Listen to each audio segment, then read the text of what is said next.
wewe ntiyagogenda ntaguhaye, uyu ntiyogenda ntamuhaye. Iminsi twamusengeye murabona ko asigaye aja no muri korali.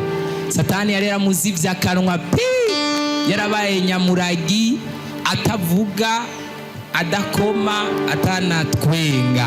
Kare namubonye atwenze ngira kari kamwivye, ariko ubu anye aratwenga. Imana yakoze igitangaza. Reka twumve ukuntu ashinga intahe. Yesu nashimwe, Yesu nashimwe rwose.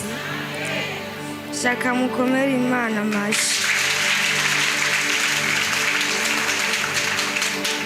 Ashaka gushinga intahe.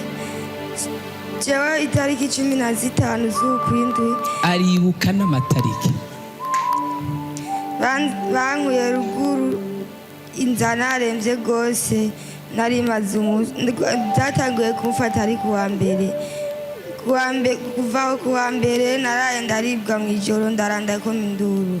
Abavyeyi banje ntibaryamye, nta numwe yashoboye kuronka itiro, abazimu bari banteye. Hama kuva mu iryo joro ndakoma induru haragira aho nsamba. Mu nyuma rero ca ndaraba, ndavye haragera mu gitondo nararabuka, barahiga abasenzi ba ruguru bose barakoranya birananirwa. Hama rero bose bananiwe, ndaraba nyene ca ndabuka saa 5 z'umurango. Kuva aho ndabutse saa 5 z'umurango, twari twajanye na mama wanje gusenga. Ngiye tuvanye gusenga jewe genda turatahana, numva nameze neza nyene, numva ko gira nsubire kugwara kubera narimenyereye ingene ntangura kugwara. Kuva aho rero ndabutse naryamye nitambukira, narabutse no kwicara nicara, barinda kunyegeka amaboko naduza n'icyonja noshobora kucitamika. Barinda kunamika nk'umwana amaze umwaka w'uruyoya. Mungomere Imana amashira akoze ibitangaza. Ikindi nashaka gushima, yebwe papa wanje yaradutelefone, aratelefona tantine wanje aramubwira ati twebwe muhira twatewe, baturungikiye ibiyabu, ibipusi, ibigomba byose bibyuzura mu nzu hose, biruzura byose, kandi byari birungitswe n'umuntu. Bwa mbere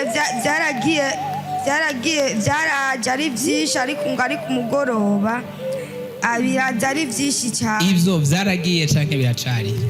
Umukozi w'Imana Koloneli n'abandi bafashanya nako batagize babisengera, barabwira tantine wanje ati ya maratonda ngaha babarira basenga, ati muramubwira abikubite bigende.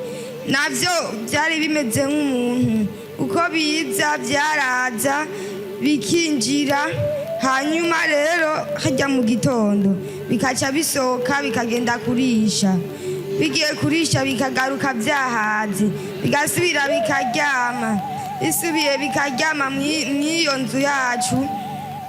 Ni inzu y'ivyumba 5, hariho n'agasaro gatoya nyene kabamye igiti. Zaraheze canke biracari?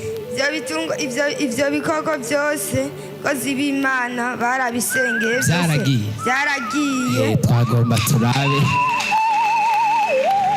byaragiye byose, ubu nta nakimwe gisigaye. Dukomere Imana amashyi. Byarababuza kuryama, bagiye kwifuka ubureta, byaca biza bifutse n'ishuka, byaca biza kubafukura, nta n'umuntu n'umwe yasinzira. Byari bimeze nk'umuntu ugiye baryamye, byaca biza gukwega ishuka ntibifuke. Baramaze iminsi 2 yose batifuka. Mumere Imana amashyi. Dukomere Imana amashyi menshi cyane.